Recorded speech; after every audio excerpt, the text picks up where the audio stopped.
out of the frying pan and into...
source inside.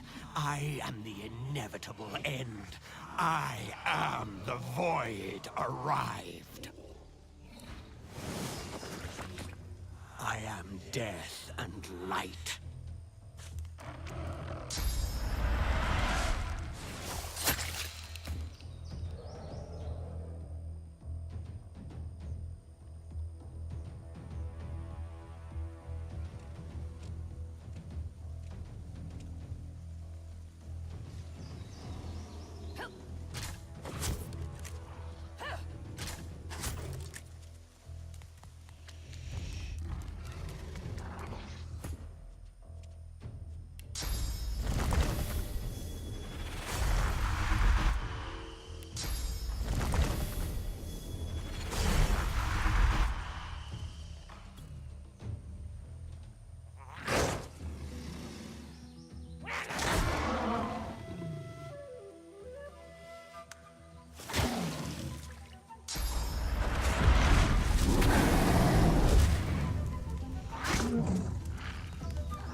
Go forth to my worship. Come, lie upon my altar. That was quite presumptuous. I've spotted something.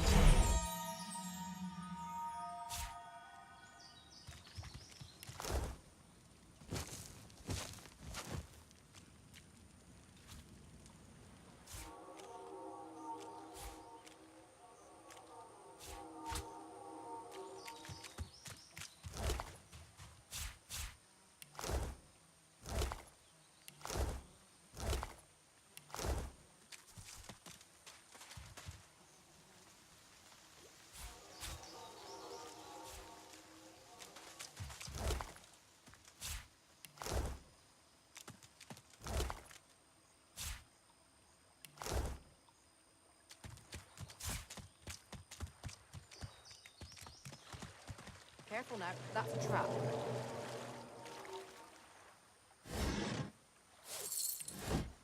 Look out! I see a trap nearby.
What strange witchery is this?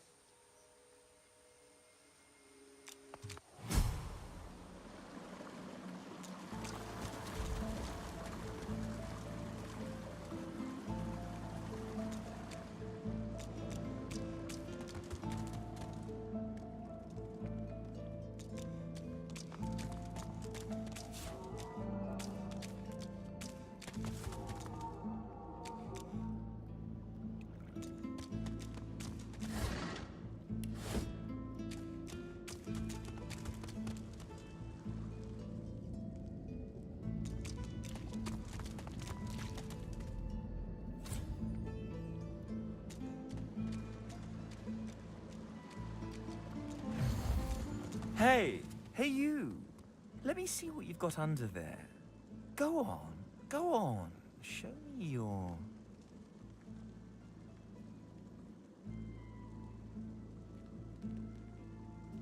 tits!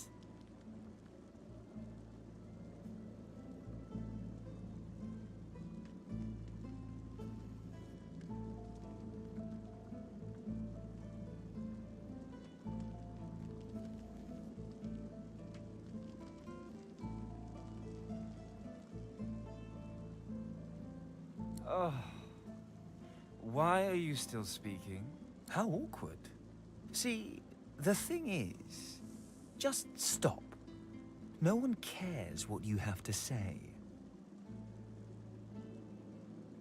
Still opening that mouth of yours, are you? Careful with that. I quite like the look of it. How awkward. See, the thing is, just stop. No one cares what you have to say. Until next time.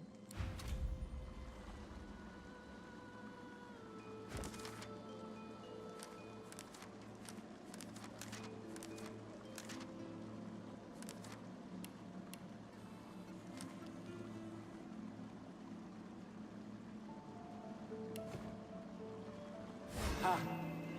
Here today, gone tomorrow. An illusion. Life's a dream. This fellow must be quite proud of himself.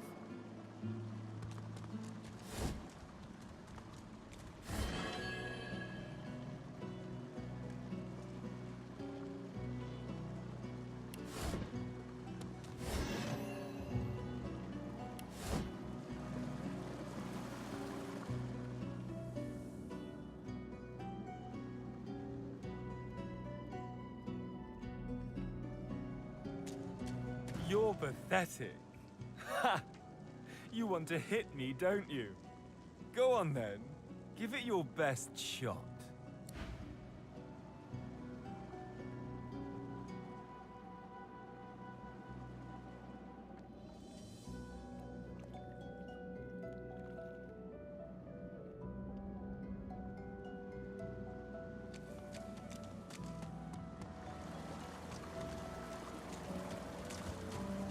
Huh, clever.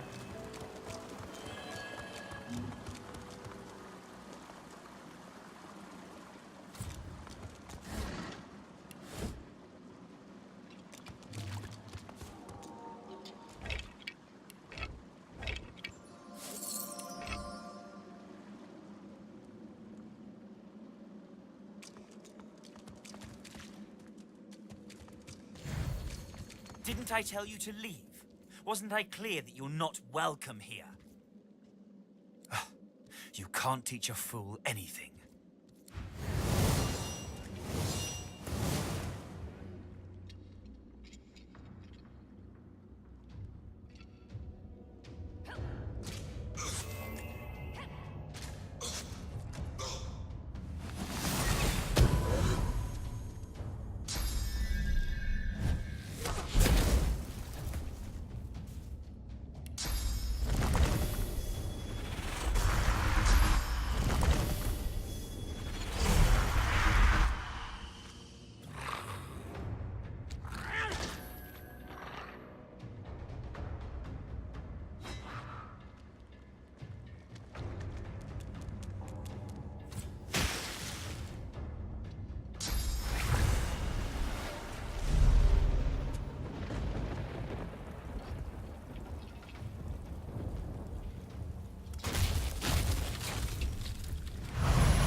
pathetic boy.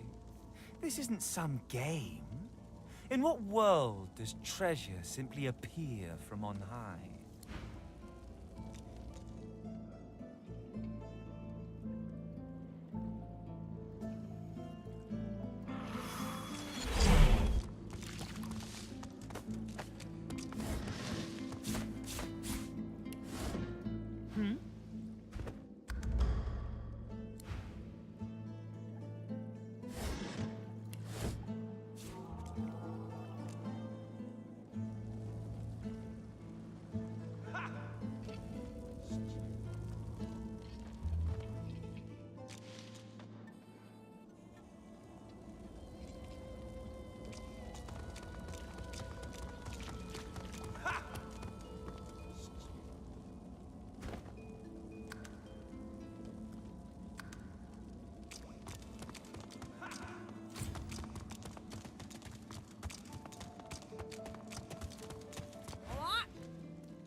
But it's a riddle, isn't it?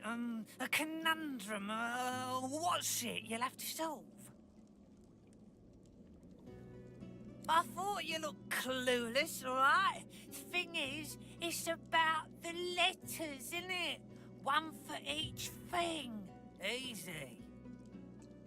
Yeah, sure. Hope you don't die. Well, nice to meet you too.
You come to find.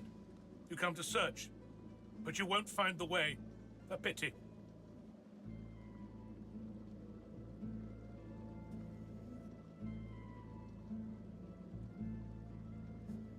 Brachus has willed it. Trompe-l'oeil must abide. You have met the unfortunate guardian of this vault.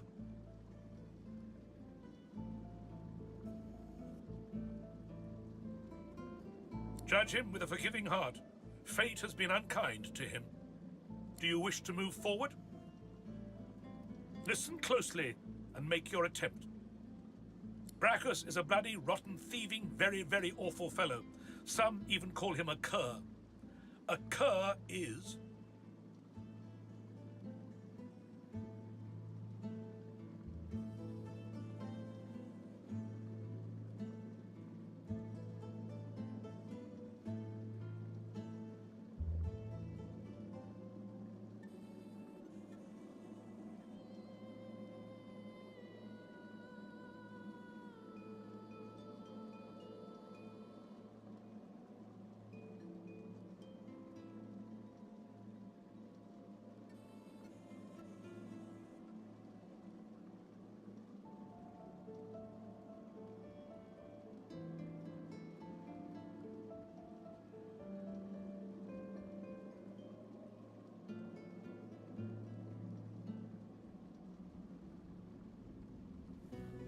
You know nothing. Guess again. Listen closely and make your attempt. Brachus is a bloody, rotten, thieving, very, very awful fellow. Some even call him a cur. A cur is... Either you're very good at guessing or the slightest bit clever. Let's find out for certain. Listen closely and make your attempt. Source is a scourge, a devil, a misery, a blight, a hex, a curse. And yet, the cure is...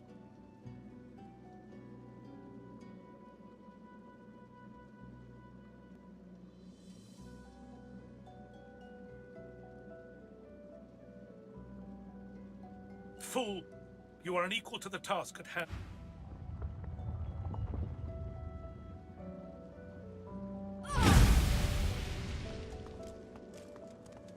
Slowly, gravely, he shakes his head.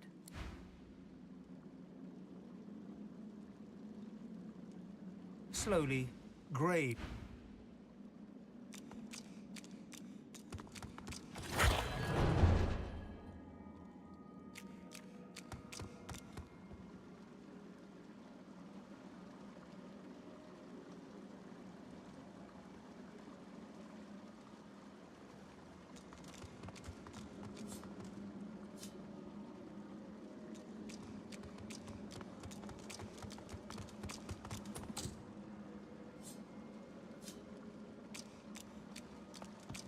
Slowly, gravely.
You'll see what's real when it stabs you in the eye.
To none.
As you pick up the ring, you feel a cold, dark pain shoot up your arm.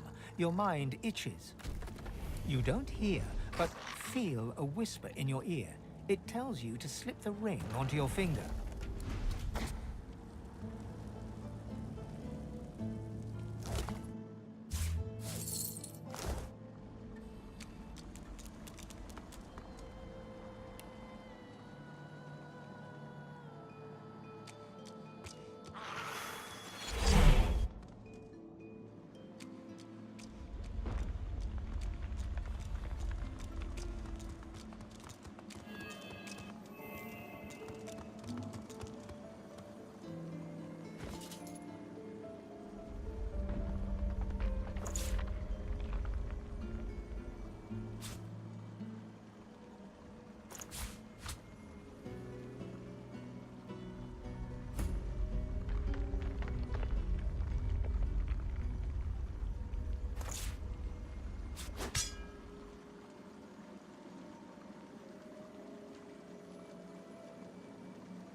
That's plenty.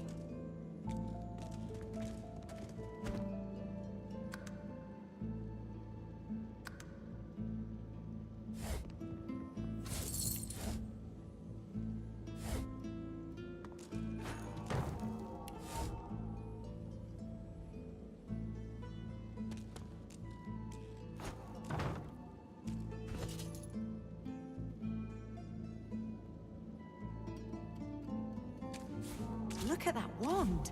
It hums with inner source.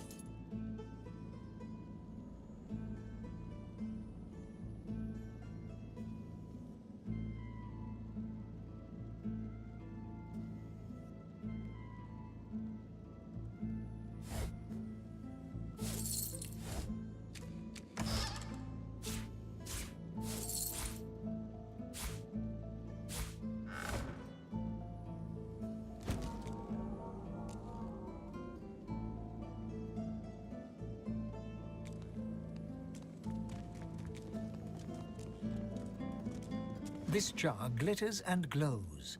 From within, you think you can make out the distant sound of laughter.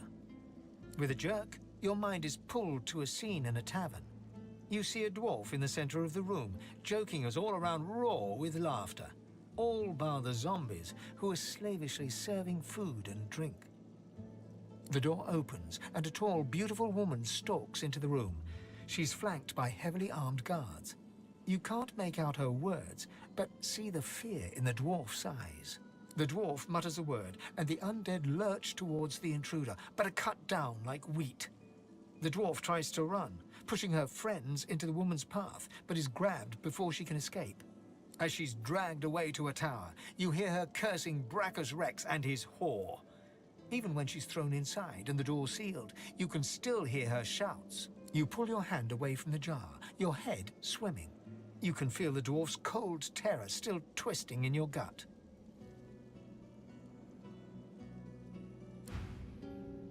The vision fades.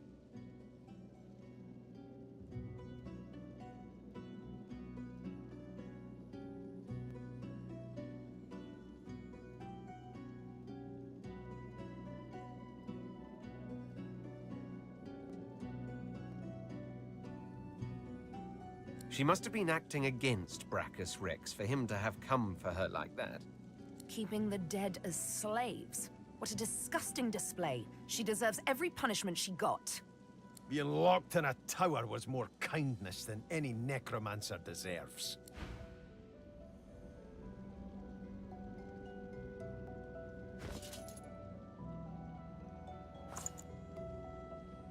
The jar on the plinth before you seems ancient, but is in surprisingly good condition. The pictograms spin to life, and you're dragged into a dream. You see the lizards of the ancient empire turning their backs on you, casting you out into the wilderness. As you roam, the human apes turn away from you, all but one. One smiles, one opens his arms, one says he'll take you home. Brachus Rex. He promises power for a price. He picks off your golden scales, one by one, stripping you down to the bone. He promised you a crown, but all you got was shackles. You try to fight, try to reclaim what's yours, but a woman takes you by the hand and leads you to a tower. He promised he'd take me home, you cry. You are home, she smiles as she seals the door. This is where you belong. Your hand drops away from the soul jar, your skin prickling. In the back of your mind, you hear a small, scared voice whimper before fading to nothing.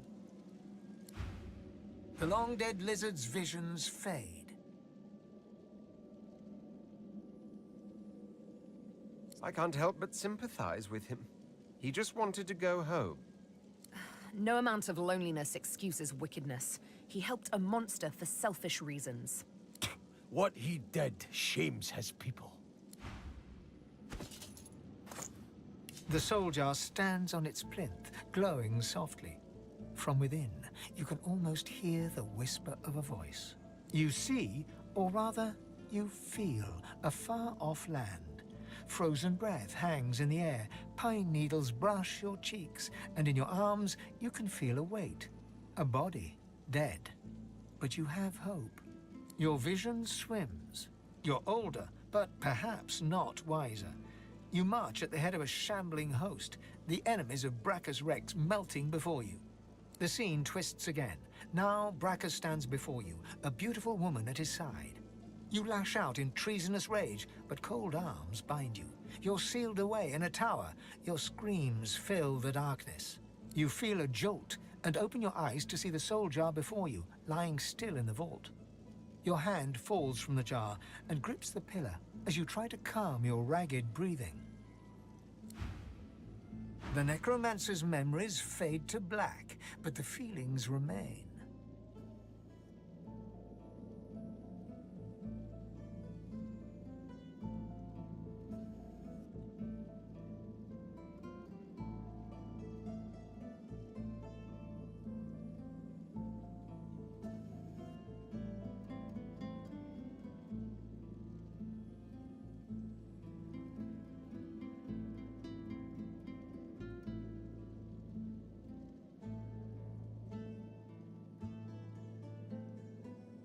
They may have been a necromancer, but they did not feel evil. Misguided, perhaps. Anyone who marches at the head of an undead host deserves whatever punishment they get. One must wonder how many more lives they took. How much misery the scum caused.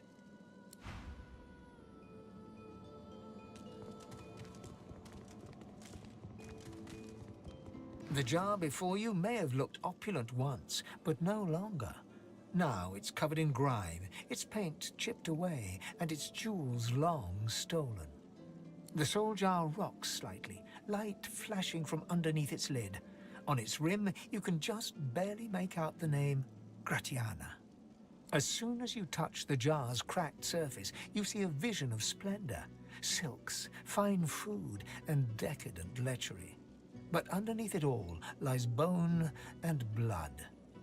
The vision shifts. You see burning villages, slaughtered women and children. You see her, purging wand in hand, standing amongst it all. She throws her head back and laughter echoes in your skull.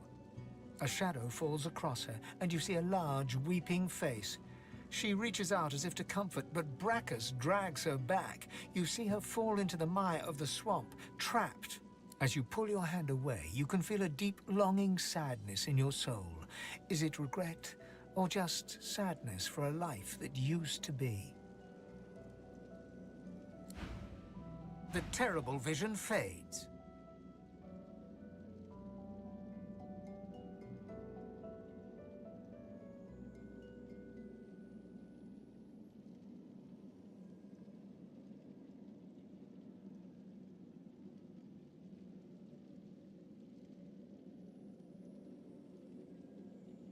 Gratiana's life was selfish and hedonistic.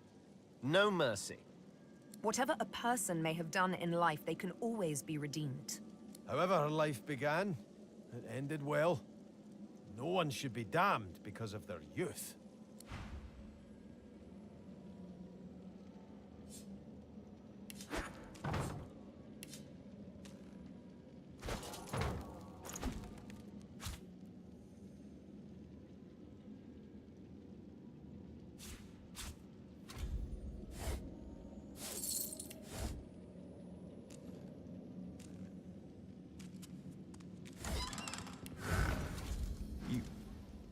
You made it all this way.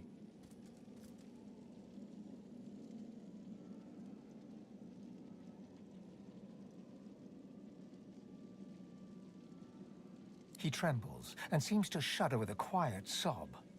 I'm cursed, you know. Bloody Bracchus bound me here to protect his vault. He has my soul in that jar just there, and I can't leave without it. As long as the jar stays unbroken, I can never truly die.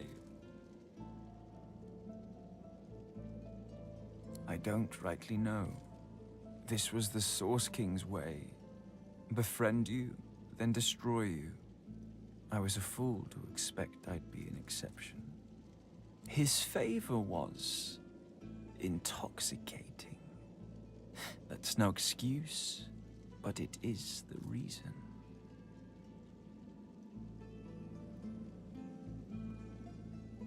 Really? You would? He drops to his knees before you and grabs onto your feet with both hands, head hanging. Thank you.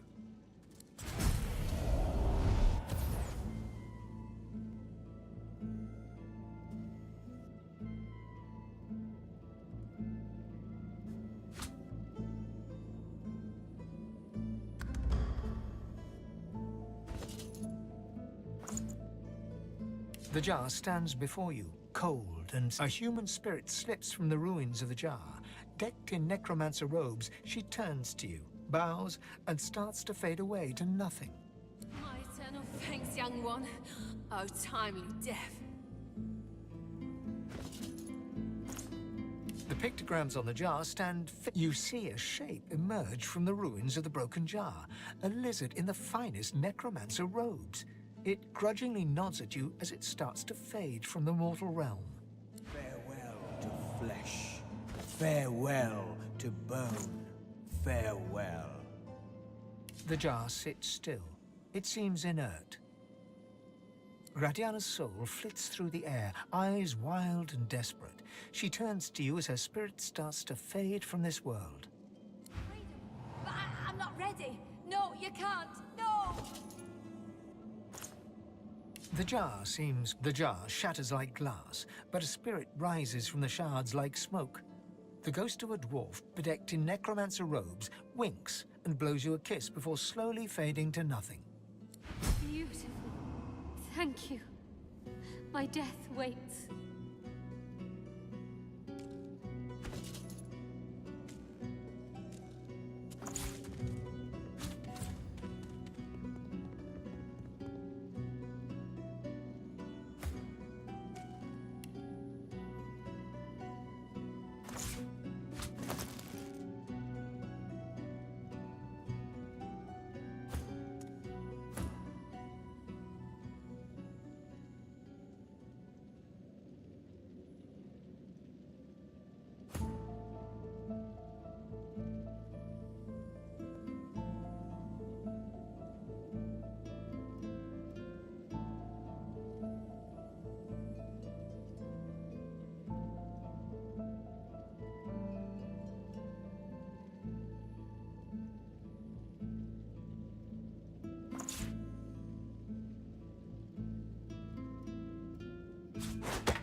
It's been cursed.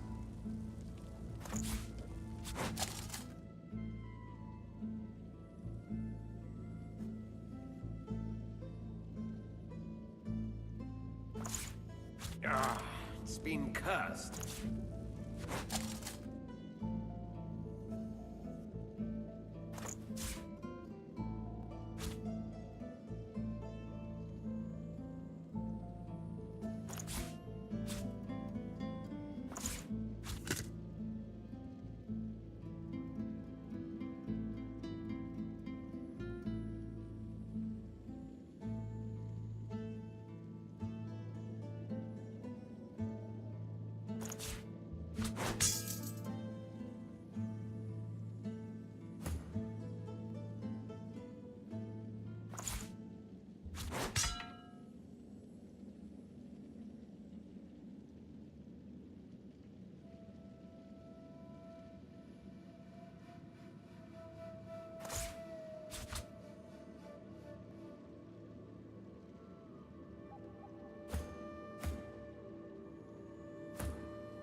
Look out! I see a trap nearby. It's a trap.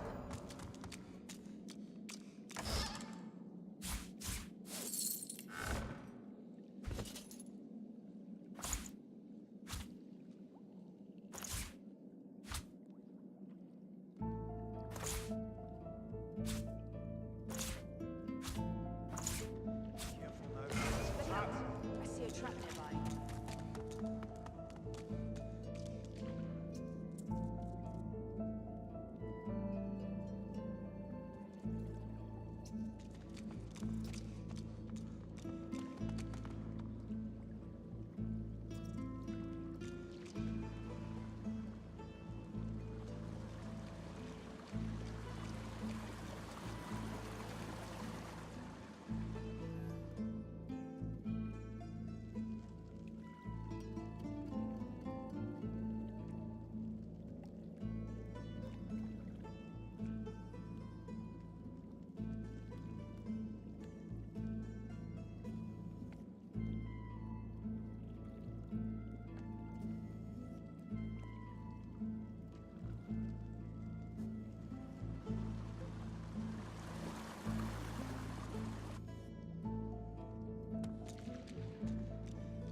The deity's head and hands are missing, severed as if by a sword.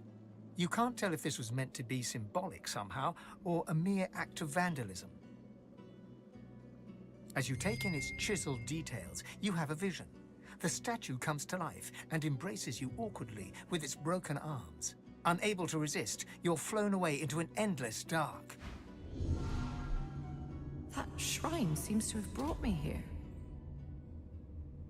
What is this place?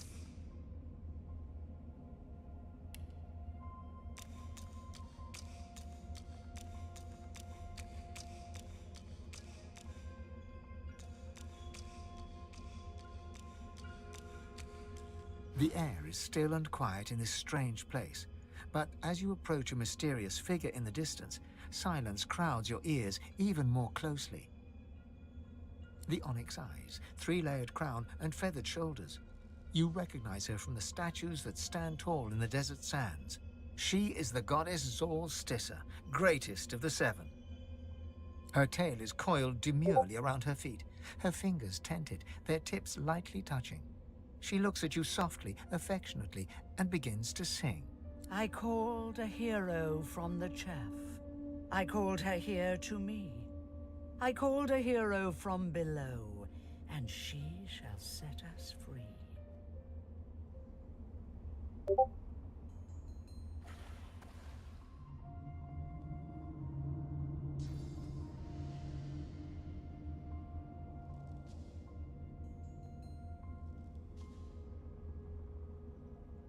The great god steps slowly toward you, her song flourishing to a crescendo as she approaches.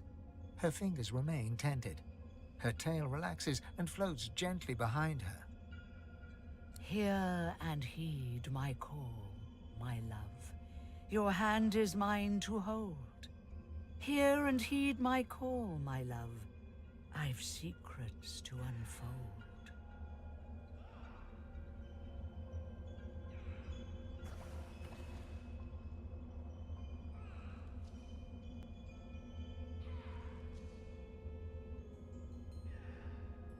She is close to you now, her great round eyes peering affectionately into your own. She cradles your face in her hand and continues to sing. You are mine. You are my own. Your life belongs to me. You are mine. You are my own. My champion to be.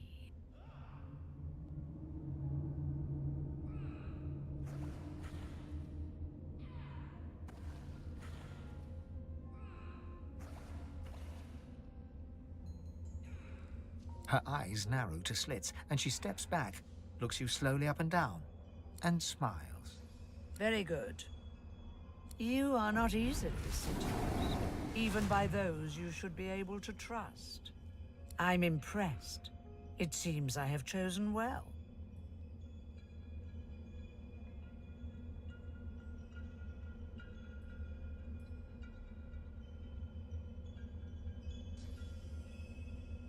You are frustrated because you are proud. You are a lizard through and through. She stands tall and proud, a great figure against the changing stonescape. You will lead our kind back to divinity. You will ascend. You are my Godwoken.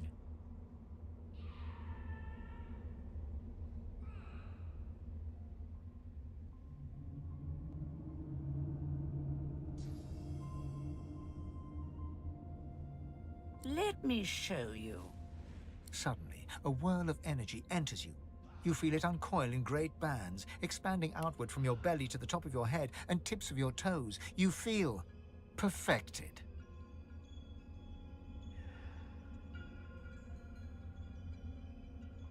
I have unlocked a great power within you. One only those like you can wield. You feel it, don't you? The rarity of this power. Its ability to create new worlds. Or destroy them. I bless the very water beneath your feet. Now you may wield that power for yourself. A first taste of things to come, for this is only the beginning. This is the task I lay before you. It isn't small, but it is yours to carry or to abandon.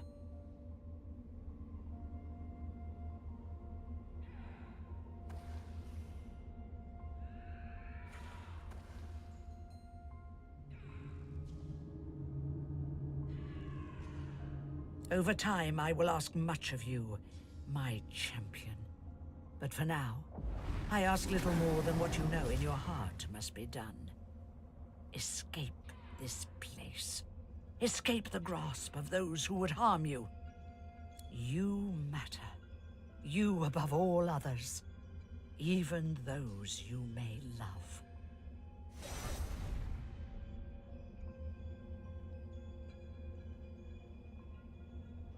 Her pupils narrow. You know as well as I that there are other forces at play in this unfortunate world of ours. Your so-called friends may be aligned to the very powers who would see us destroyed. She gestures to the battle below, where tremendous powers clash in endless violence. A new era is upon us. Not only does man battle man, but God battles God as well. They who prevail will set the new order. We cannot fall to the bottom. I believe in you.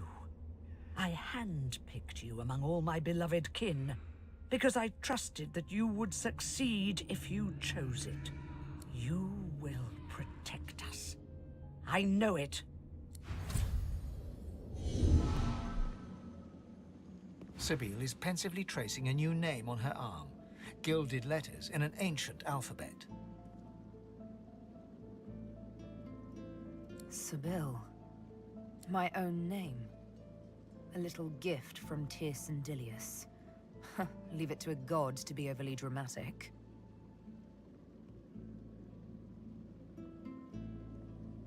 Must be a celestial party game. Or maybe he wanted to teach me a lesson. If the latter, he has much to learn.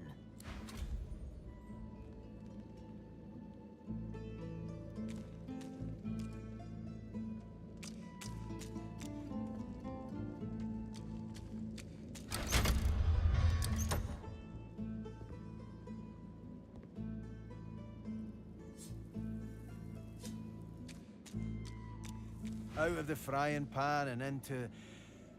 You know what? You've heard that one before, so let's try...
Up on the ledge before you, a lone lizard woman overlooks the marshes. Her stare is as sharp as the bolt eyeing you from atop her crossbow. Stand back, kinswoman, and keep your hands off your weapons. Convince me you're no magister, or draw one last deep breath.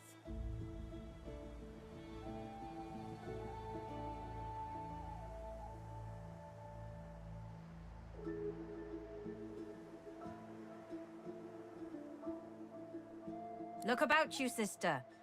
Do you feel an all-powerful sun, or see the desert on all horizons? We are far from house and law. So don't you stand there and play coy with me. Not when the worms are licking their lips beneath your very feet. Her eyes go wide with wonder upon your mentioning of a divinity. No magister could sense the spirit of the goddess. Only a true sorcerer could, blessed with senses greater than our worlds alone. I apologize for this steel-tipped welcome, but lives are at stake. Hold on. With one graceful motion, the lizard throws down a tangled mess of vines for you to climb. Come, ascend to the sanctuary of Amadia. You'll find you're not the only guest here, but the Great Mother provides for all.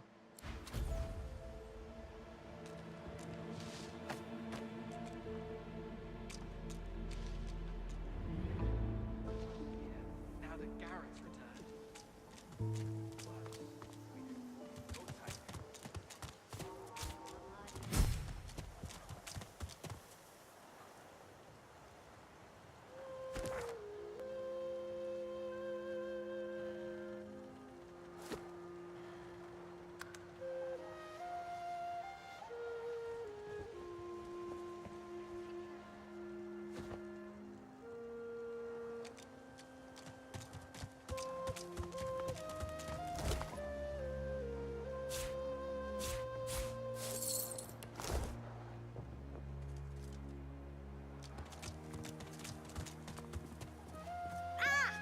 Stop fidgeting when you stop jabbing me with your claws.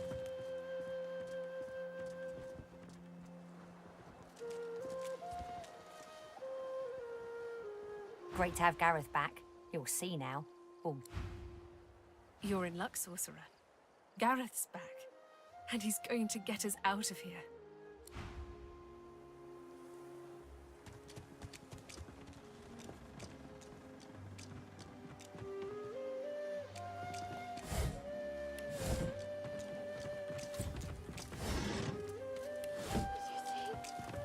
Gareth's back.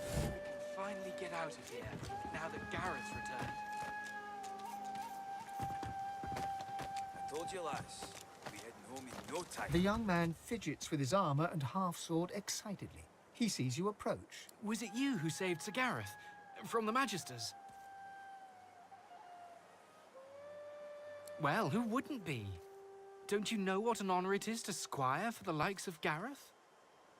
And now that he's back, we might actually stand a chance of getting out of here alive. Hold up. I've got to take care of some business. Friend, how does life find you? Well, I'll be. If it ain't the beast of the sea. Stories of your beard alone fly across Riverland like flocks of crows. Fair bit more inland than you'd prefer, yeah? Ain't I know it, ain't I know it. Beast claps him on the back and chuckles heartily. If they hadn't met just a moment ago, you might think the dwarves lifelong friends. I don't want to intrude, seeing as how you got your own trials and travails, but I don't suppose you've been to Reaper's Coast of late. Maybe heard of a fella named, what was it? Lohar? Lohar? Yeah, I know of the guy. From back when I was looking for fishing work out in Driftwood. He's, how shall I say, an entrepreneur. Still out there a bit. Had his stubby fingers and a lot of pies, if you get my meaning. Sounds like a man I'd buy 2 flagons of mead for. One for drinking and one for toasting. I, got something for him. I'll tell him you sent your regards, Mr. It's Duggan it is. Oh, and this here's Leia. You gotta be sick of that collar. Leia, you can get it fixed up, yeah? Sure thing. Bet you're glad to be rid of it. I made... Beast chortles and nods, then passes you a sly wink. Such a charm bucket.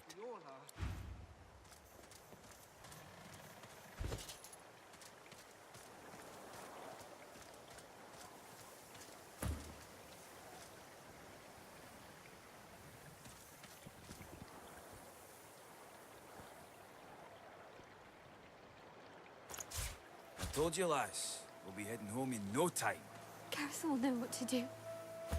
He'll take care of us.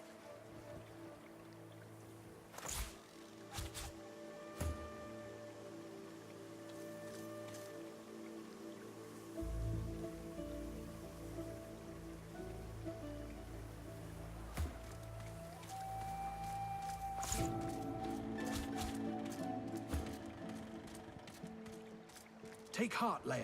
You're stronger than you know. Thank you, Gareth. We can't wait to go home.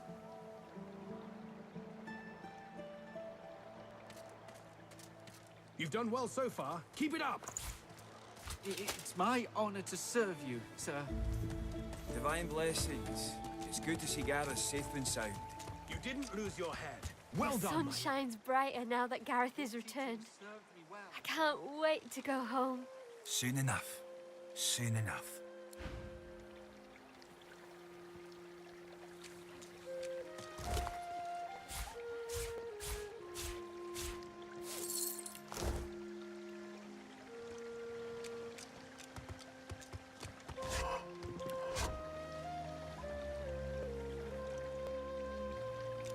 We'll go home. We'll be safe. We won't hurt us here again. This may serve. Garbage. I can make this work. Maybe.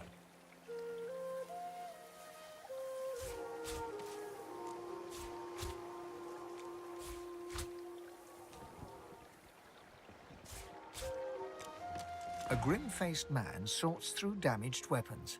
He doesn't look up. What do you want? The man grunts in assent. That all?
You come at last. I'd no doubt you'd find your way to us, not after witnessing your bravery. I know you seek answers. I'll tell you what I can. Godwoken? Gareth pauses.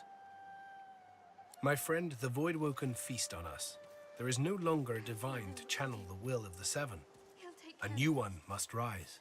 Only a Godwoken, blessed with the blood of heroes, may ascend to divinity. But few are left. We knew of one, Verdas. He is why we came here. There were others, but they fell like crabapples from their branches. Someone else looks for Godwoken, not to liberate them, but to kill them. It's good to see Gareth safe and sound.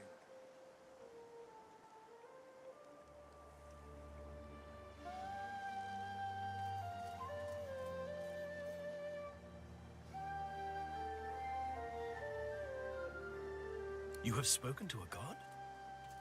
Gareth stares intently, not so much at you as through you.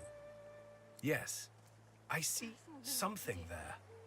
But it's not for me to say. I must get you to Malady. She will know. She was imprisoned on the Lady Vengeance, one of the few of us not left to rot on the sand and sun. All the more vital we take the ship from the Magisters. Godwoken. It's good to see Gareth safe and sound.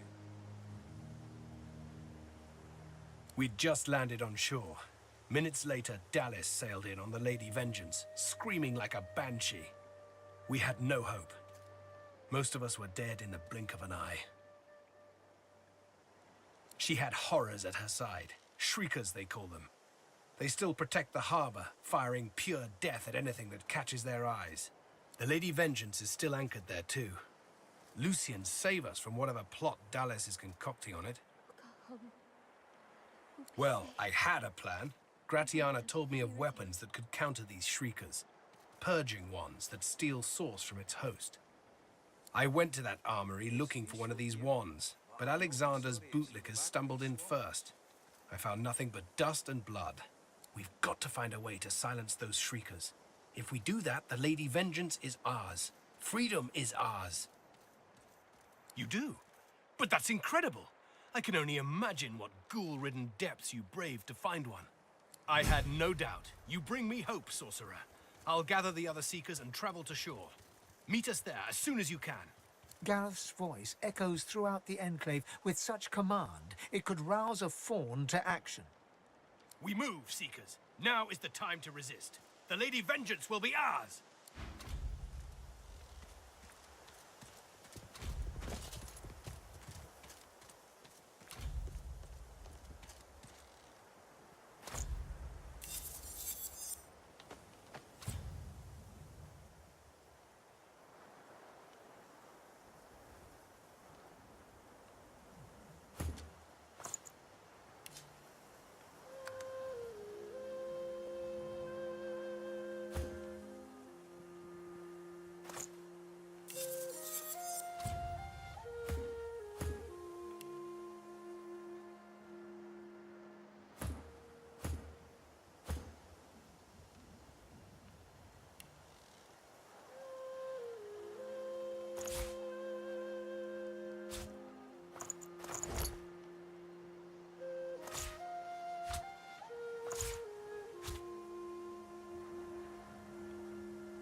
Amidst the placid rivulets stream from her deep-set eyes like endless cascades of sunlit tears.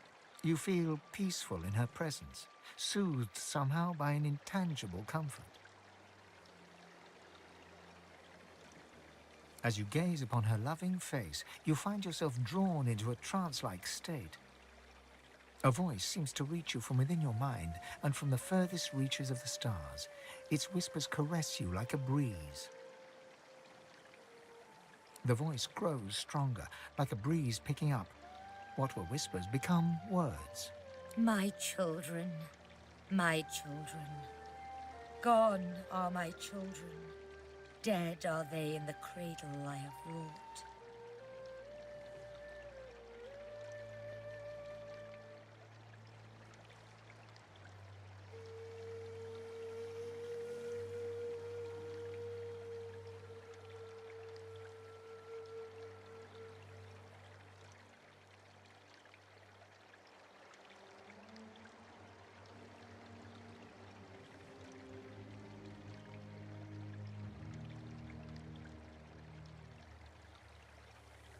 Her hold tightens and slips in waves, wavering between indignation and curiosity. My child, weep with me for the mother who has lost. Weep with me and bathe in the tears of Amadia.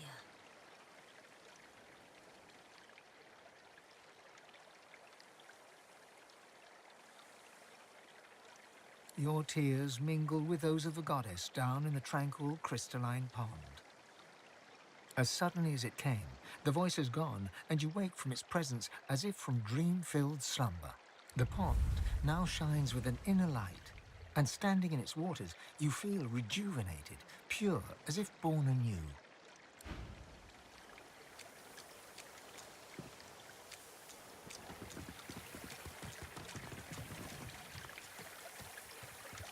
The goddess's tears still stream freely, but an aura of loving calm now permeates the soft, moist air.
Frozen ground in the middle of a swamp.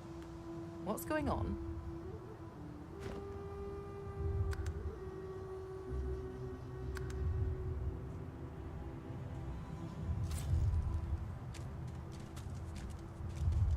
A winter dragon. The dragon stares you down with flinty, intelligent eyes. He tries to speak, but his jaw is bound tightly by the same thick chains that shackled him to the pillars.